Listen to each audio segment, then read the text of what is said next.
force the question of pushing maybe and working with the rec department, as President Rosick said, you know, Whitefish Bay does something for us to possibly explore. Yep. It might precipitate that. Yep.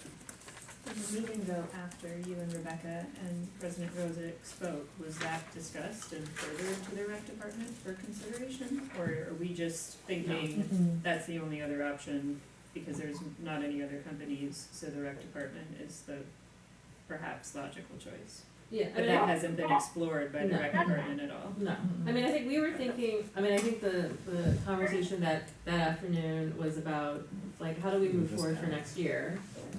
I don't think we were thinking that this was going to not work Yep. necessarily, Yep. right?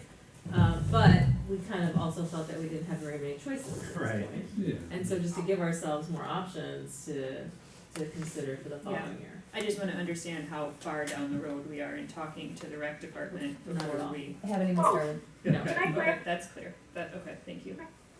Can I clarify?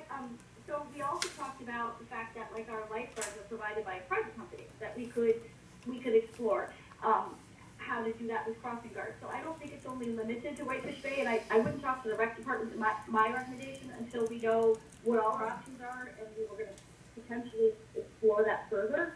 But I do think it's worthwhile to find out, there's got to be, besides just the one Whitefish Bay, there's gotta be other communities that have different, organizations doing their crossing guards. And so that's really the research that I would find very valuable, which is, yes, Whitefish Bay is one of them, and here's how they do it. They do it through the rec department, but here's, someone that uses a private, like someone that works as village staff and doing contract sales and management. I don't know what it is, but if there's anything else out there, it'd be great to have in front of us just what are the options. And then once the two boards, come to some consensus or majority, then if it is the rec department, we would move forward with exploring that further. Right. Makes sense. I think that makes sense. Okay. And so But that would be on staff, right? that'd be. Sorry, Allison, I missed that. So it'd be on staff, or like President Shaw had mentioned, in our pre-meeting, that maybe we form a subgroup of this, by board, and those people can then, these board members can start researching it more thoroughly, and I don't find that either. Well, I guess I didn't realize that you guys had already done, or Rebecca had already contacted many of the other, I don't know how many you spoke to already, other school districts or other villages? We surveyed kind of the local area when this initially happened, and I can send that out to you so you can see what we were seeing. So I it think seems like we have some of the information. I think one is who the vendors are, and then two, how they, We only have Whitefish Bay, like I said, every other one that was on that piece of paper is exactly what we're doing. Either the school board runs it, or the village runs it, or we split it. I just am interested for our next meeting, or down the line here, before September, either staff or our board in a subcommittee, together, should research just beyond the rec department. Is there anything else out there? So Rebecca did a great job, but she looked very locally, and the result is what I'm telling you. There's only one that has a different model. So if we want more than one model, we'll have to look at beyond just our immediate geographic area. I think that sounds good, and, for tonight, Rebecca, do you have what you need to kind of spearhead that? I think it makes sense to kind of pull as many options as we possibly can. How so? Do you want staff? Would you like, that's what I'm asking, or should we form a subgroup? If it's a subgroup, I'm just gonna use JP&L, for the members, but I don't know if that makes sense and what the school board feels. I think the staff should do it. yeah, I think the staff can do it. Yeah, consensus around the Rebecca, staff. okay? Yeah, I think we have consensus in the room here around staff taking it forward. Okay. Okay, thanks. Okay, and anybody else have anything on the second, or the fourth agenda item? Hearing nothing, I will move us on to agenda item number 5, which is update on legislation against conversion therapy. Ann, do you wanna give us the update on that? Sure. I think Lance was here on Monday night. Was anybody else from the school board? Paula, you were in the back. It was a full house. Yeah. Yeah, we had a really great showing for that. And we did pass the ordinance to ban conversion therapy in Shorewood, so happy to report that. What else Congratulations. do you need to Yeah. know? What's that? Unanimous. It was unanimous, yes. Yeah. Exactly. Allison? Yeah, I'm here, it was unanimous, I'm very, very proud, it was great. And I sent an email to, I think I copied Rebecca and President Rozak on it. Sent it to, Tony, what's that?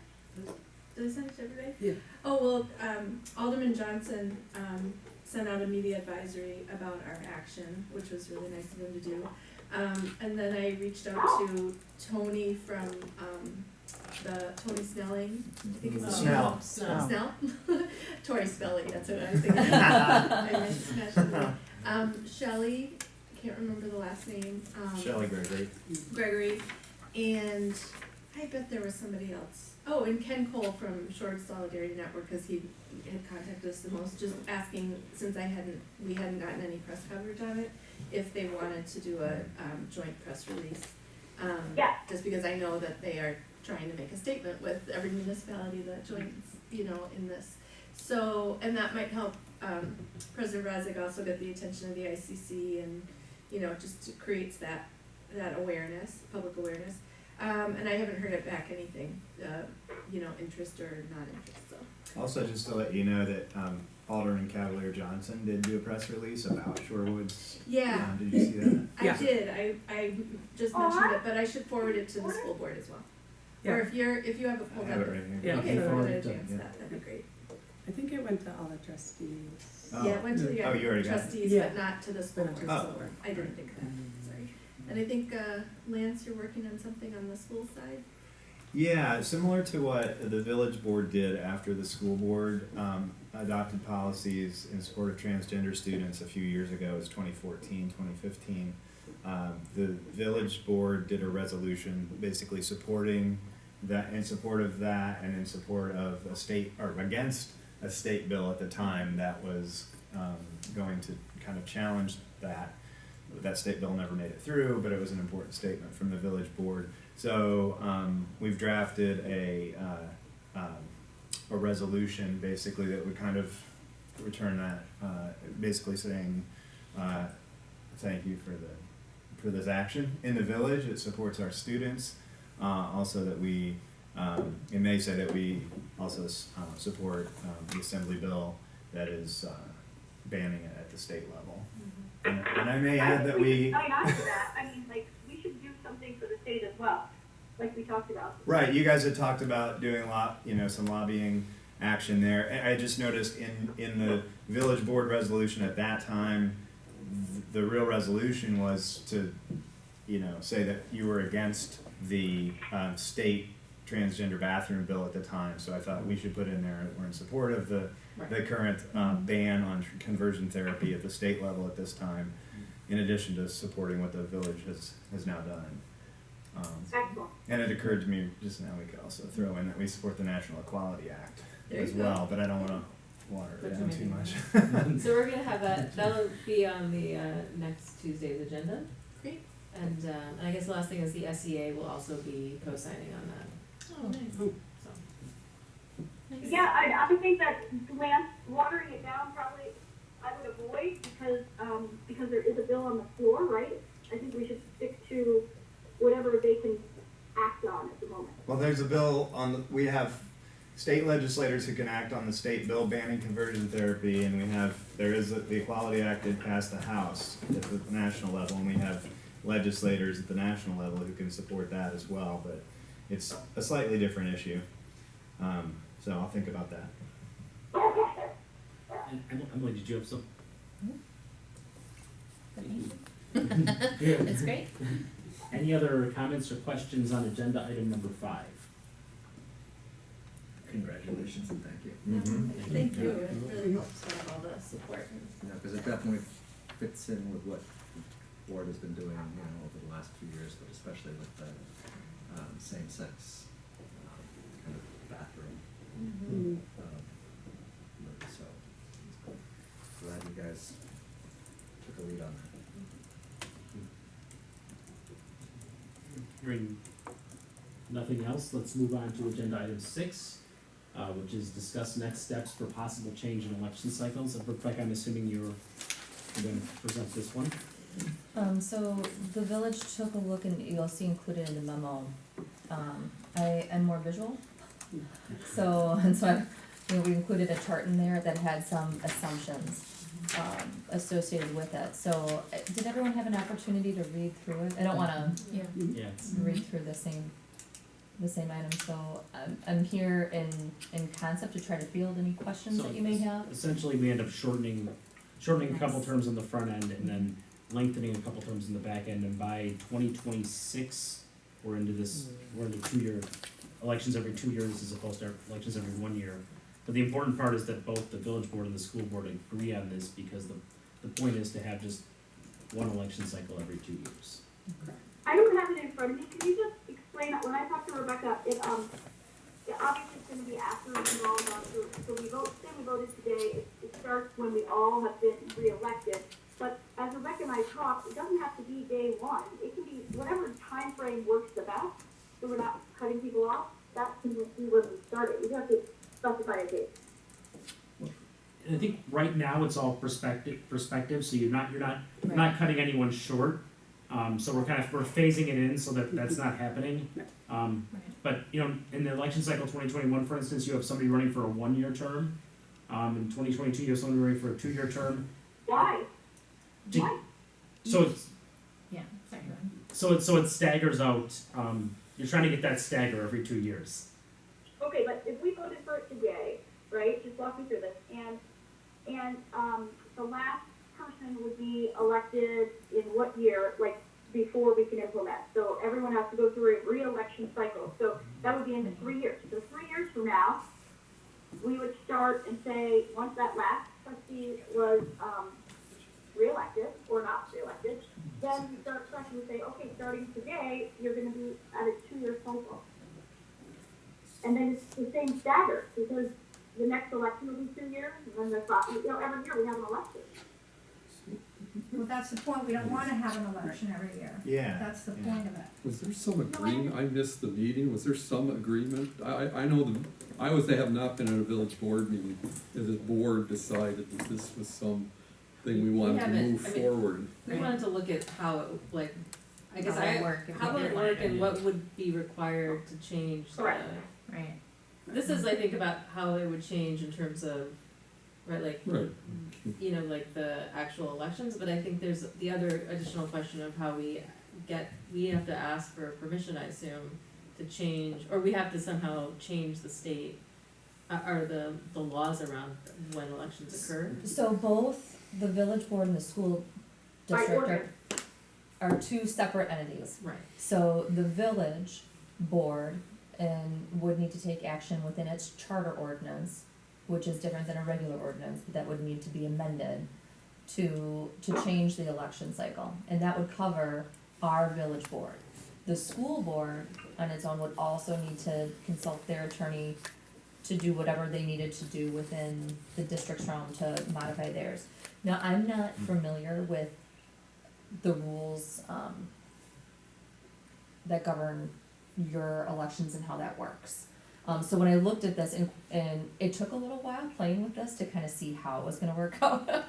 So, I didn't wanna venture into an area that was not my area of expertise. So what you're seeing here applies to the village board based upon what their current election cycle is, as specified in our ordinance and in accordance with, chapter 61 of state statutes which governs villages.